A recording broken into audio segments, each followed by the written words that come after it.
Директор типі. JavaScript'те директор типі деген тақырып негізінде кіріспесі өте қарапайым, ешқандай таңғаларлықтай жаңалығы жоқ. Сол баяғы сандар JavaScript'те бүтін сан мен бөлшек сан екеуі де бір типке жатады, number.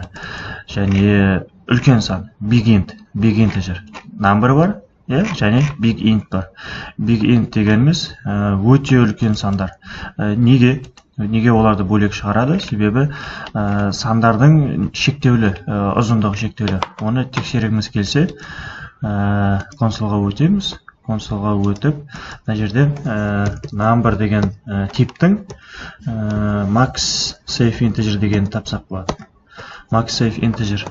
Осыдан үлкен сан енгізе алмаймыз. Неге? Сандар типіне, JavaScript'те.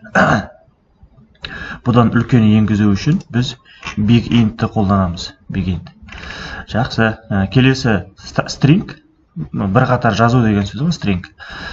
Қарапайым жазу, оны құрылуының үш түрлі жолы бар.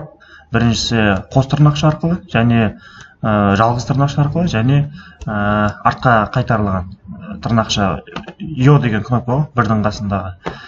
Енді алдыңғы екеуі бірдей нәтижесі. Екеуі де қарапайым бір қатар string құрады. Ал үшіншісі кішкене ерекшелігі бар. Мына жерде назар аударсаңыздар, былай деген let str привет деп қойған. Let str привет дегенде соны айнымалыны, str деген айнымалыны жазудың ішінде қолданған. Интерполяция деп айтады бұны.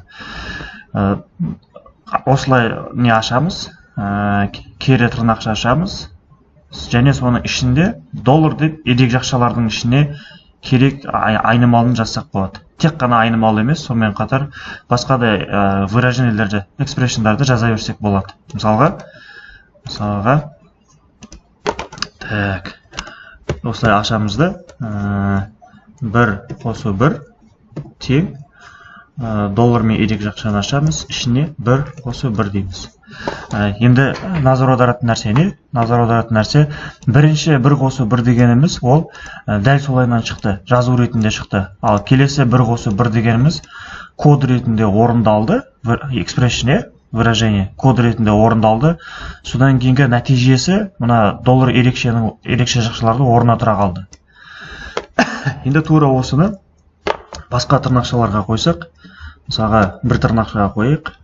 Бір тырнақшаға қойсақ, қалай жаздық, дәл солай шыға салады. Себебі тек қана мына артқа шалқайған тырнақша сол ғана выражениелерді орындайды. Осындай доллар ерекшенің ішінде. Так, енді булевый логический тип.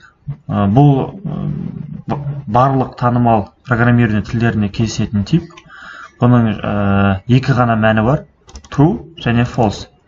True және false. Енді рас немесе өтірік. Бар немесе жоқ. Сондай ақиқат пен жалғанды ғана белгілейтін тип. Бұл уақыт өте келе өте жиі қолданатын боласыздар. Өтті кетті қарамаңыздар. Жақсылап түсініп алыңыздар. Так. Келесі значение null, значение undefined. Екеуі мағыналас болғанмен де екеуі екі түрлі нәрсе. Екеуі екі түрлі.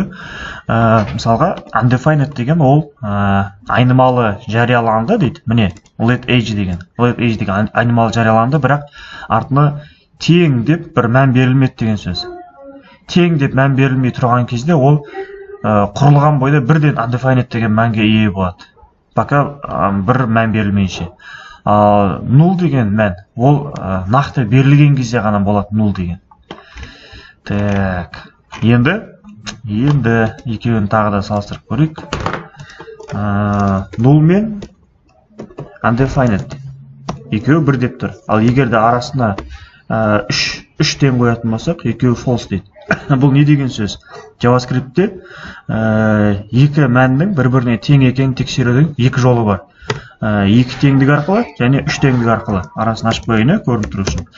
Осылай 3 теңдік болса, ол мәнін де тексереді және типін де тексереді. Типтері бірдей ма жоқ па деп. Ал егер біреу болса, мәндерін былай мағыналар бір-біріне келе ма жоқ па соны тексереді. енді так оны бағана мен айттым, мысалға true дегеніміз рас деген сөз ғой, сонымен нөлді тексерейік, бірді тексерейік. Екеу бір-біріне тең деп тұр. Екеуіне бір екені рас дейді. Егерде 3-тен қоятын болсақ, рас емес дейді. Неге? Өйткені екеуінің типі екі түрлі. True'дің типі boolean, бірдің типі number. Былайынша екеуінің мағынасы бір. Екеуі де бар деген сөз. Ал егер мына жерде 0 тұрса және false тұрса, екеуі тең болады. Так, бұған тағы да қайталап тоқтап өтеміз boolean тақырыбына келген кезде. Егер сәл түсініксіз болып тұрса, уайымдамаңыздар, тағы қайталаймыз. Объекты и символы дейді. Тип символ используют для создания уникальных идентификаторов объекта. Мы упоминаем здесь о нем только для полноты картины, изучим метод тип после объектов.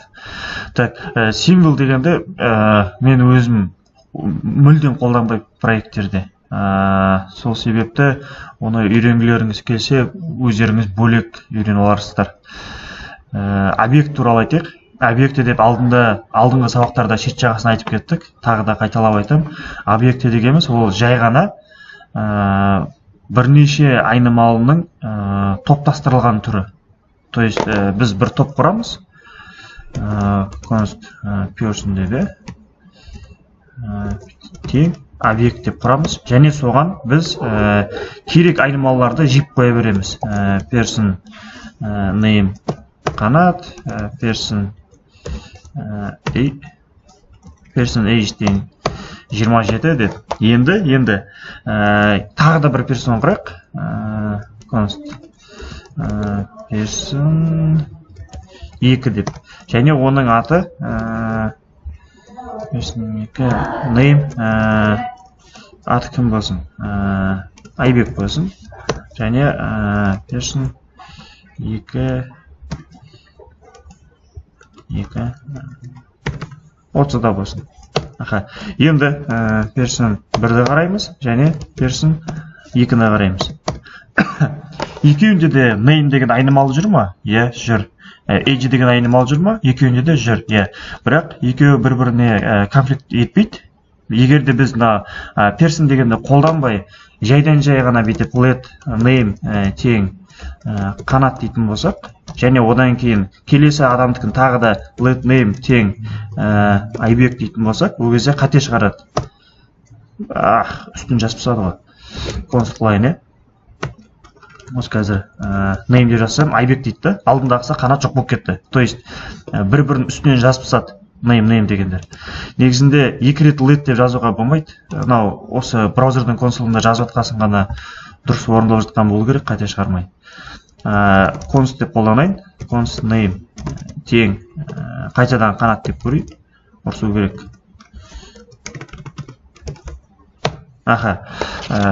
Name деген онсыз да бар ғой дейді. Онсыз да бар дейді. Сол себепті оны қайтадан құруға болмайды дейді. Identifier name has already been declared. Declare жасалып қойған. Бұдан біз нені түсінеміз? Айнымалыларды егерде біз топтастырмай бір скоптың ішінде құратын болсақ, олар бір-бірімен конфликт жасайды. Ал осы объекті арқылы біз оларды бір-бірінен бөлек-бөлек топтарға ажыратып қоямыз. Енді мысалға топта сыныпта мысалға 25 бала бар болса, барлығының аты бар, барлығының жасы бар, барлығының аты жөні, мекен жайы бар.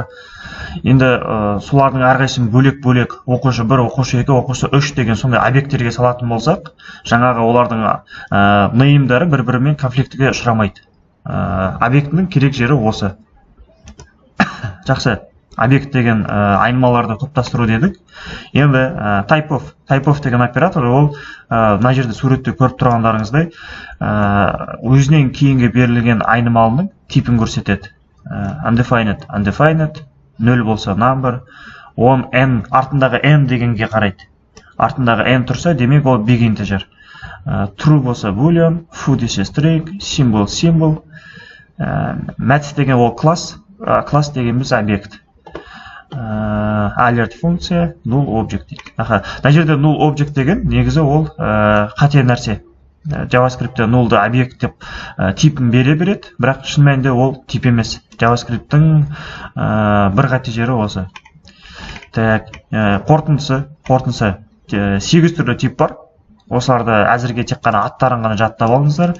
Ең бірінші 2 түрлі сан бар. Біреуі number, біреуі big integer. Екеуінің айырмашылығы number оның ішіне неде кіреді? Бүтін санда, бөлшек санда кіре береді, ал big integer дегеніміз өте үлкен сандар, ұзындығы өте үлкен сандар. String дегеніміз қарапайым жазу, boolean дегеніміз рас өтірік, null дегеніміз нақты бекітілген бос ештеңе жоқ деген мәннің нақты бекітілген түрі.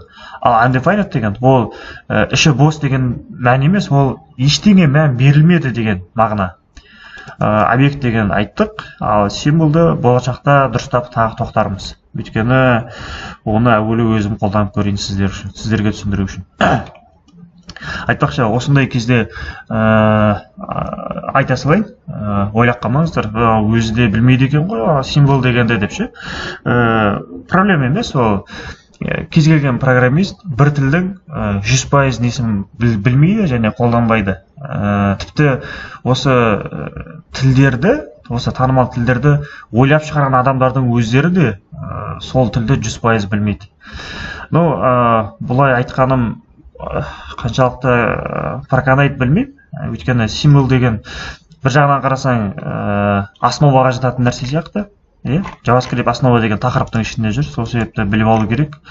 Ал бір жағынан кейін пайда болған нәрсе. Мен уже программист болып, жұмыс істеп, біраз жылдар өткеннен кейін пайда болды. Так, жақсы. Болды. Типі даныққа қатысты сабақ осымен бітті. Взаимодействие alert, prompt, confirm. Қысқаша айта салайын. Alert деген дабыл қағу. Дабыл қағу. Alertті біз бітеміз. Консолда alert modal window деп қойық.